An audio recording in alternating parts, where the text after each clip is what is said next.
तो बर्न की जो ट्रीटमेंट है उसका पहला जो मकसद ये है कि वो इन्फेक्शन नहीं होने देनी, क्योंकि शुरू में तो लोग जो मरते हैं वो तो फ्लूइड लॉस की वजह से, पानी की कमी की वजह से मरते हैं, लेकिन जब बर्न पुराना होता जाता है तो इन्फेक्शन जो मेन लीडिंग कॉज बन जाता है डेथ की। जब बच्चा पैदा होता है तो बेसिकली एक रूटीन एग्जामिनेशन है जो हेड टू टो उसकी करनी चाहिए, और वो अक्सर पाकिस्तान में बिकॉज ऑफ वेरियस रीजन वो नहीं की जाती।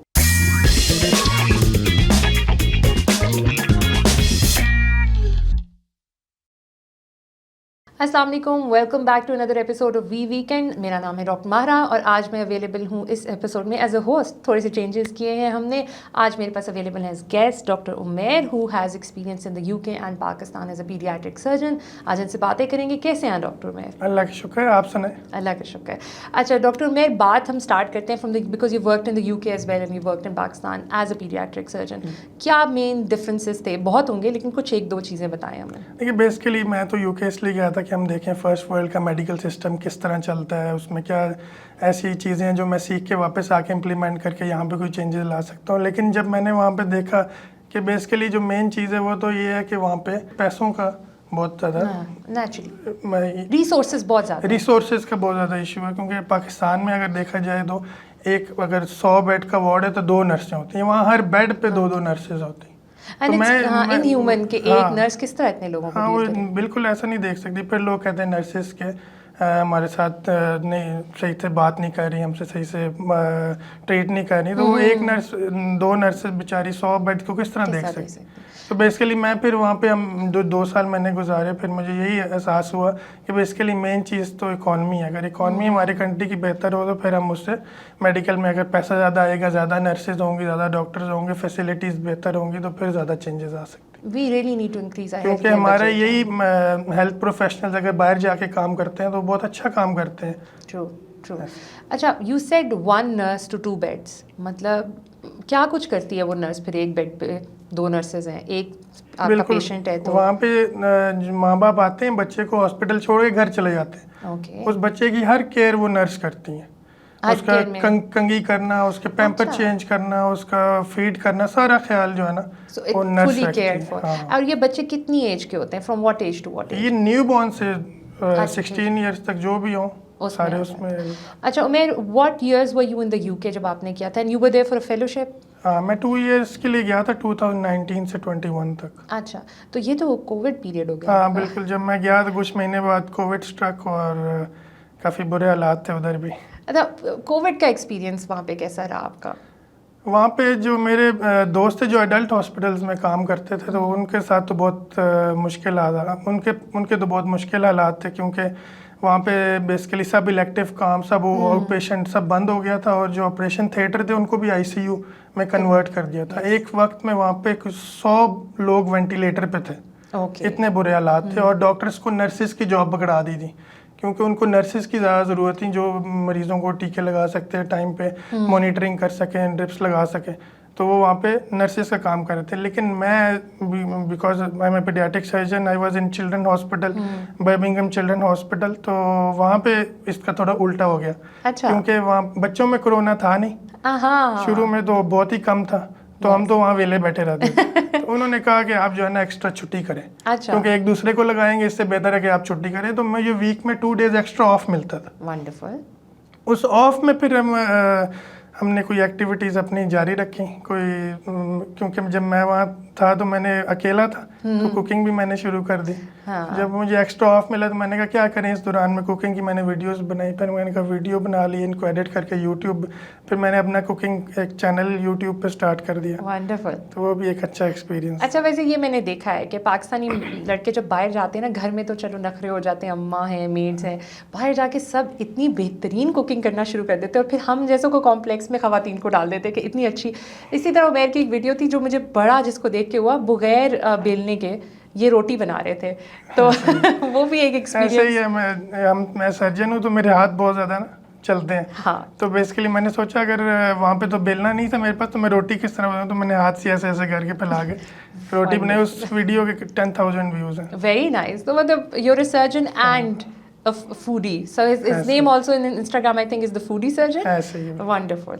अच्छा उमेर एक अच्छा just for the audience, I've known Umer all my life. उमेर मेरे से थोड़े से बड़े हैं, कुछ दिन का फ़र्क है, तो इनको मैं अपनी पूरी ज़िंदगी से जानती हूँ। एक टाइम ऐसा आया था जब उमेर की फैमिली, इनके जो भाई हैं मेरे साथ डिस्कस करते हुए became very concerned about his mental health. तो उस टाइम में Umer during your house job in Lahore, वो उसका थोड़ा सा प्लीज़ बताएं। जो हाउस जॉब होती है वहाँ डॉक्टर के लिए एक ट्रॉमेटिक एक्सपीरियंस होता है, क्योंकि मेडिकल फ्रेश ग्रेजुएट होते हैं, आपको इतना मेडिकल फील्ड का तरह अंदाज़ा नहीं होता प्रैक्टिकली, और फिर आपको लेट आवर्स तक काम करना पड़ता है, तो काफ़ी टायरिंग और हेक्टिक भी हो जाता है। लेकिन मेरे साथ उससे ज़्यादा ये हुआ कि मैं चिल्ड्रन वार्ड में था लाहौर के एक बड़े गवर्नमेंट हॉस्पिटल में। तो होता ये था कि वहाँ पे बर्न पेशेंट्स बहुत ज़्यादा आते थे बच्चे, तो पूरे पंजाब में, लाहौर में जो भी जिसको जो जल जाता था वो और कोई एक्सेप्ट नहीं करता था, वो वहाँ पे रख लेते थे, और वो भी सिर्फ रख लेते थे, उनके पास बर्न वार्ड बेसिकली जो प्रॉपर बर्न सेंटर है वो नहीं था। यानी एक बेड पे 3-3 बच्चे बर्न विक्टिम है और वहाँ लेटे हुए हैं। तो बर्न की जो ट्रीटमेंट है उसका पहला जो मकसद ये है कि वो इन्फेक्शन नहीं होने देनी, क्योंकि शुरू में तो लोग जो मरते हैं वो तो फ्लूइड लॉस की वजह से, पानी की कमी की वजह से मरते हैं, लेकिन जब बर्न पुराना होता जाता है तो इन्फेक्शन जो मेन लीडिंग कॉज बन जाता है डेथ की। तो आप अगर 3-3 बच्चे साथ लेटे होंगे तो एक ही इन्फेक्शन दूसरे को, तो वहाँ पे हम डेली के हिसाब से डेथ देखते थे। वो मेरे लिए बहुत ट्रॉमेटाइजिंग था, और उसके बाद मैंने काफ़ी लोगों को और इस तरह बात कर जो भी मिले उसे मैं कहता हूँ पाकिस्तान में एक अच्छे बर्न सेंटर्स की बहुत ज़्यादा ज़रूरत है हर मेन शहर में। It's very surprising to hear कि लाहौर जैसे बड़े सिटी में it's the capital of Punjab. Punjab is the most progress किया हुआ है पंजाब ने सबसे ज़्यादा प्रोविंसेस में अगर देखा जाए, तो पंजाब जितनी रिसोर्सेज और फैसिलिटीज शायद कहीं और अवेलेबल नहीं है, और अगर वहाँ पे ये हालात है, what about your mental health, how did you figure out, how did you fight with it, because रोज़ जाना होता है ना, ड्यूटी तो नहीं छोड़ सकते आप।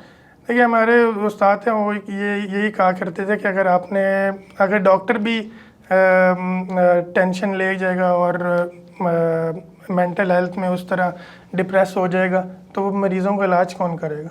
जैसे अब मैं अगर ट्रॉमा सेंटर में काम कर रहा हूँ, एक ट्रॉमा का आया एक ट्रॉमा का पेशेंट आया और वो वहाँ पे फौत हो गया, तो मैं अगर उसी को लेके सोचता रहूँगा, रोता रहूँगा, तो मैं उस दौरान में 2 और मरीज़ भी आ गए जिनको मैं ट्रीट करके बचा सकता हूँ, तो मैं कैसे बचाऊँगा। तो हम डॉक्टर्स थोड़े से, आपको लगता होगा कि हम ड्राई हो गए हैं, लेकिन वो इसलिए कि बेसिकली हम बहुत ट्रॉमा से गुजरे हैं खुद भी, लेकिन हम उसको पीछे रख के मरीज़ को ट्रीट करने को ज़्यादा that's called compartmentalisation, right. And I think अगर पाकिस्तान में या किसी भी मुल्क में, वैसे तो बिकॉज प्रोफेशन ही ऐसा है, लेकिन पाकिस्तान में थोड़ा ज़्यादा, क्योंकि आपको ज़्यादा चीज़ें ऑन द ग्राउंड देखने को मिलती हैं, तो you compartmentalise yourself, right, कि आप अभी इस चीज़ को छोड़ दें कि यहाँ पे एक डेड बॉडी पड़ी है, you need to work on the other things.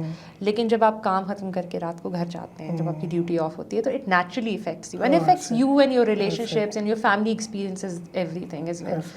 तो हाँ, I think we need to start working on health care workers की mental health. And that set, जिस तरह आपने पहले बताया था कि nurses 50 to 1 bed, 100 beds to 1 nurse या 50 बेड्स टू 1 नर्स होते हैं।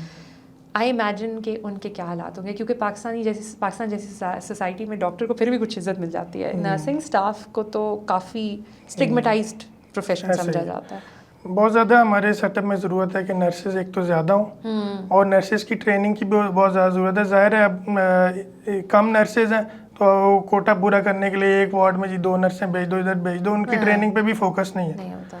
तो उनकी ट्रेनिंग के लिए उनको बाहर भेजना चाहिए, इधर टीम आनी चाहिए, उनकी ट्रेनिंग प्रॉपर होनी चाहिए, और नर्सेज कम से कम इतना तो हो सके हर 5 से 10 बेड पे एक नर्स हो जाए। हाँ। ये तो मिनिमम होना चाहिए ना।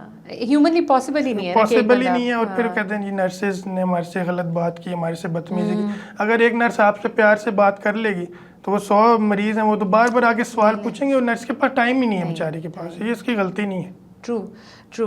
अच्छा, I know somebody and you know him as well, he is a senior of ours, जो कि रॉयल कॉलेज ऑफ सर्जन्स में एडवांस नर्सिंग पढ़ाते रहे हैं। तो जब उन्होंने मुझे बताया ना कि हम लोग एडवांस नर्सिंग इस तरह ट्रेन करते हैं that they are equivalent to surgeons, उनकी पे भी बहुत हाई होती है, तो I was very surprise. And doctor Umair and my audience would be very interested in knowing कि पाकिस्तान, इंडिया, बांग्लादेश से बहुत ज़्यादा नर्सेज पाकिस्तान से बाहर जाती हैं, बहुत हाई डिमांड है इस एरिया की नर्सेज की। तो जब आपको वर्किंग कंडीशंस इतने बुरे मिलेंगे पाकिस्तान में, you naturally gravitate towards leaving the country. फिर कहते हैं ब्रेन ड्रेन होता है। अच्छा, ब्रेन ड्रेन की बात करते हुए Umer, you came back which is an amazing thing. लोग नहीं एक्सपेक्ट करते कि बस निकल गए हैं तो निकल जाएंगे। कौन सी ऐसी एक चीज़ होती है कल्चरल शॉक, जब आप पाकिस्तान से बाहर गए आपको कल्चरल शॉक मिला कि अच्छा चीज़ें डिफरेंट हैं, there are 2 nurses to 1 bed. एक चीज़ होती है रिवर्स कल्चरल शॉक, अब 2 साल आप बाहर रहे हैं, your brain is attune to that area, when you come back तो कोई ऐसा रिवर्स कल्चरल शॉक लगा पाकिस्तान वापस आके, लाइक ये क्या हो रहा है? बेसिकली 2 साल जब मैं वहाँ रहा तो उसमें ट्यून हो के जब वापस आए तो बड़ा अजीब लगा कि मेडिकल सिस्टम वहाँ पे 2 साल में ट्यून हो गया। तो यहाँ का मेडिकल सिस्टम ऐसा लगता है बस एक तरह से मजाक ही हो रहा है, बस अल्लाह की तरफ से चल रहा है। यानी अब गवर्नमेंट हॉस्पिटल किसी भी बात कर लें, ओपीडी में अगर जाएं तो एक डॉक्टर 200 पेशेंट्स देख रहा है per day. How is it possible? अगर आप उसको 8 घंटे में पर मिनट भी डिवाइड करें तो कितना होगा? तो मैं वहाँ पे होता था, मैं कंसल्टेंट के साथ 20 पेशेंट्स देखता था। 10 पेशेंट मैंने देखने हैं, 10 पेशेंट कंसल्टेंट ने देखने हैं। और अगर एक पेशेंट ऊपर देखना पड़ जाता था ना, तो कंसल्टेंट लड़ाई करने के मूड में हो जाता मुझे एक पेशेंट ऊपर क्यों? क्योंकि वो पेशेंट हम जब 10 पेशेंट भी देख लेते थे तो हम ड्रेन हो जाते थे। क्यों? हमने एक पेशेंट की एक चीज़ हिस्ट्री देखनी है, पुराने उसका सारा हिस्ट्री देखने के बाद उससे सारा डिस्कशन करना है, उसके overall as a holistic approach से उसको डील करना है। ये नहीं कि बस आप ये आए दर्द की दवाई लिए।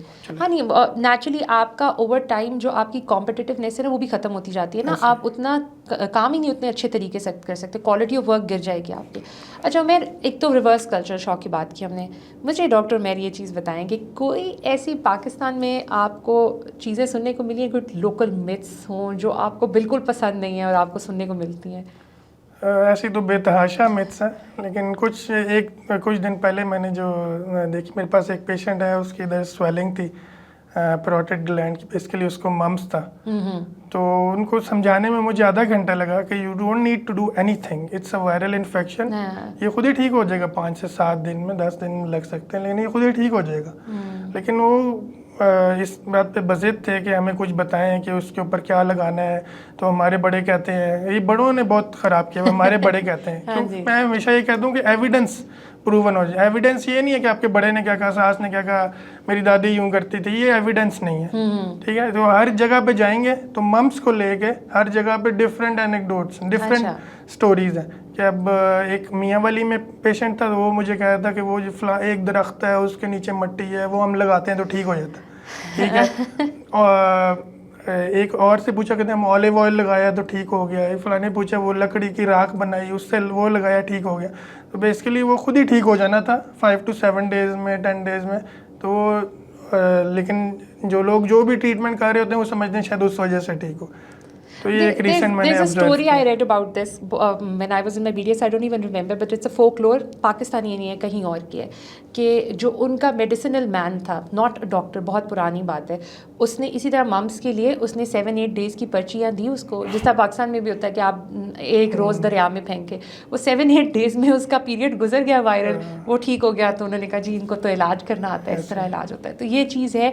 अच्छा Umair, one last thing, I know your time is precious, एक मुझे ऐसी कोई 1-2 डिजीज़ का बता दें, because you're paediatric surgeon, you deal with children all the time, जो बच्चा जब पैदा होता है उसके इनिशियल कुछ मंथ्स वगैरह में कोई ऐसी चीज़ जो पेरेंट्स अगर कैच करवा दें, डॉक्टर के पास ले जाएं, तो वो लाइफ लॉन्ग डिजीज़ ना बने, कुछ इस तरह की चीज़ बता दें।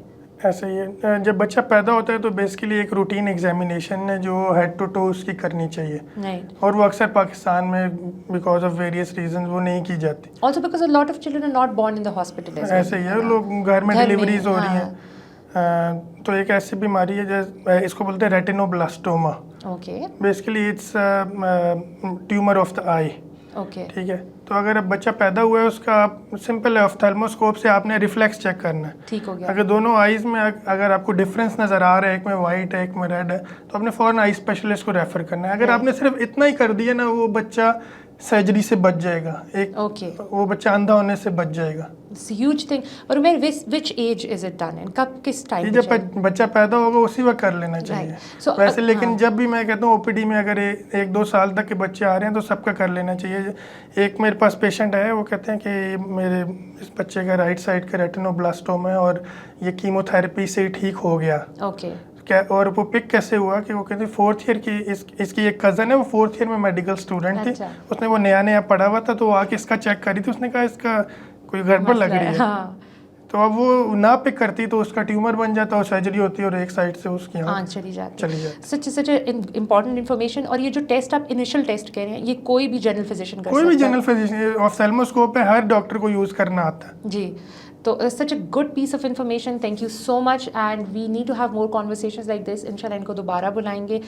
जो इंस्ट्रक्शंस इन्होंने आज आपको दी, प्रिकॉशंस बच्चों के साथ, please make sure that you do them and please do follow we weekend. We will be posting more content like this. I am doctor Mara Bhatt and this is doctor Mehr when we're signing off. Thank you.